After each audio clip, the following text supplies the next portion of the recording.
Hi to day 4 officially. We're in our second week of the challenge, but because we're only doing 3 live posts or videos a week with 3 written posts at 1 o'clock Eastern Standard Time every day, it really works out that this is our 4th time meeting together and talking about this. And we'll only be meeting together 12 times over the whole month to do the whole challenge. So in a fun and easy way. So if you don't already know, that welcome to the Getting Your House in Order Without Stressing Out challenge with your host, me, Tara. I'm a Christian wife and mom of 10, and I used to be pretty scared of having a big family because I was really unprepared for motherhood, had no idea how to take care of kids, didn't know, and I sure sugared how to take care of an entire house with a big family. So that's a whole story, but here I am today to help other moms of many embrace the blessing of children and do it with joy and confidence. One of the big things that comes up that get asked all the time is like, Tara, how? Like, how do you keep your house in order, so that you're sane and you feel safe and home is a little taste of heaven and rather than a taste of hell. So that's what this challenge is about. It's about coming alongside you and providing you with tools and strategies and tips and tricks that I use in my own home that help me have a level of organization that I'm comfortable with. So this is definitely flexible, might make it work for you because you be you, right? Don't be a carbon copy of me. Like, ew, no, be you. Just take, eat the chicken and spit out the bones. So last week we covered a lot of great stuff, got off to a great start. I'm so proud of you women who are coming alongside this and taking the opportunity because you're like, I'm ready, I'm doing this, and this challenge is going to help. So that's awesome. Go week 2 then, right? And hit it strong because last week I finished off by saying, watch out for a trap. And the trap, you'll remember, was comparing yourself to others because that can lead to discouragement and defeat really fast. Today, I want to talk about interruptions because, you get off to a good start, right? And you're like, you get some momentum, you're starting to see some progress, you're feeling really good. Boom.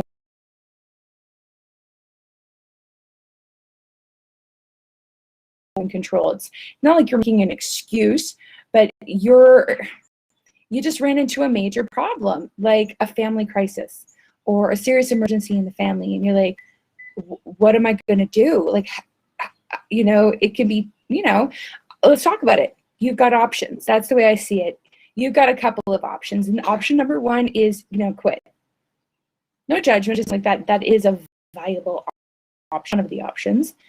Another option is you kind of grit your teeth and figure it out and keep going.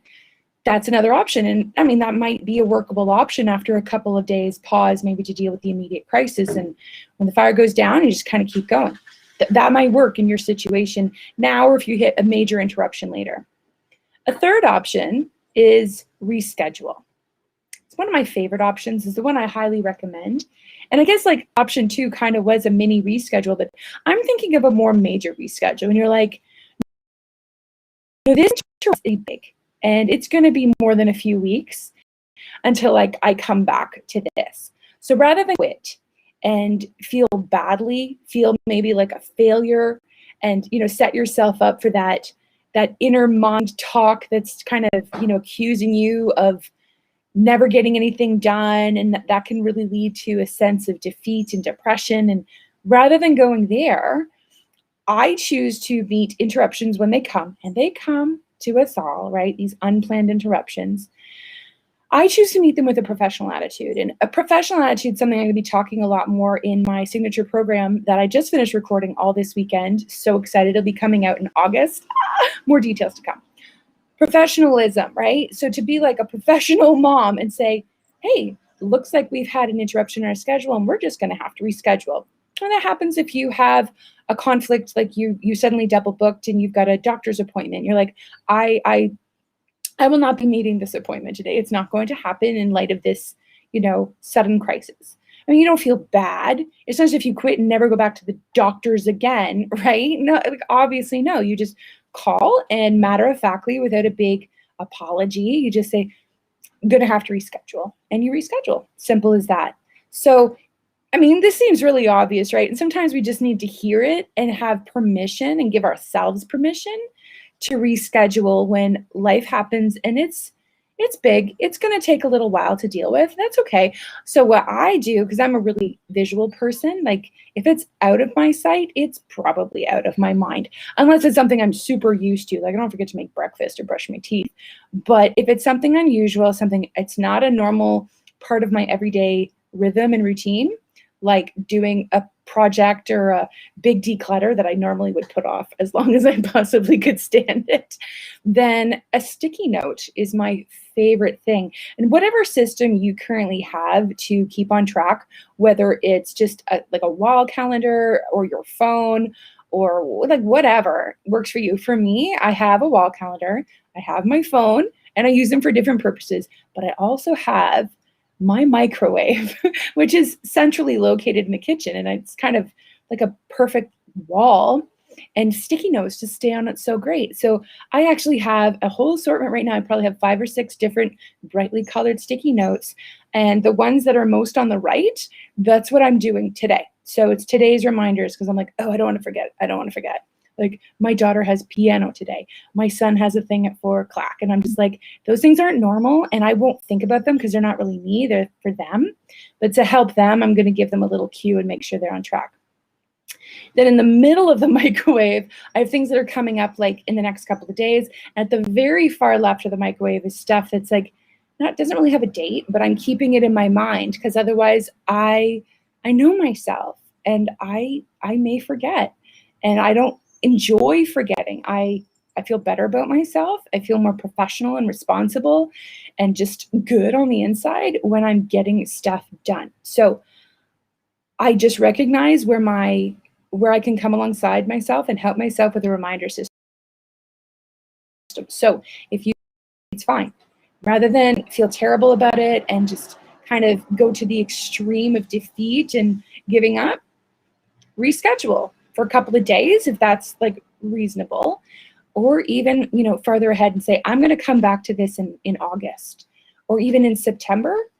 It's on hold temporarily and I will revisit it. So maybe put a sticky note in your calendar and you can come back to it later and then reevaluate because, it's a good chunk of time. And depending on what your situation was, you may feel like, okay, let's pick up where we left off. And this whole challenge is going to be saved in the guide section at the top of the Joyful Confident Moms of Many Facebook group. You can just, there's like a menu and a bar and it just says guides right in the middle. You click on it, open up the how to keep your house in order without stressing out challenge.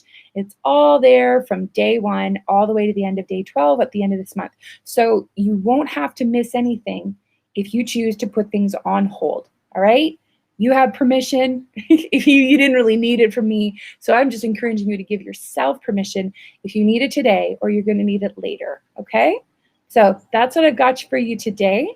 I'll be posting at 1 p.m. Eastern Standard Time a written post. And in order to stay in the big month giveaway for participating in this live challenge, make sure you leave a comment on this video, even if it's just like, hi, Tara, and leave a comment as well in response to the written post this afternoon. That's what keeps you in the running.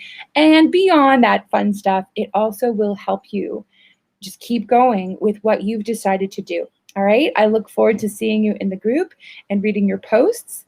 One more last thing. If this stuff is really blessing you and there's someone else, another mom in your life, mom of many, young mom, just someone you're like, I think she'd really like Tara. I think she'd really like this content, be a blessing to her. Please feel free to give a share. Just hit those 3 buttons in the corner on this post or even on the group and just pass it on, right? Like I love that when people make recommendations to me because it's really valuable. I'm like, thanks for checking it out because I trust you and I trust you wouldn't recommend something garbage to me. You know what I mean? So if that's something that's on your heart to do, please just go ahead and do it. It takes like 2 seconds. It'll help this channel grow and help more people be blessed. And I really appreciate you doing that. So I'll see you in the comments and I'll see you on Wednesday for our next live video. Until then, take care. God bless. I'll see you later.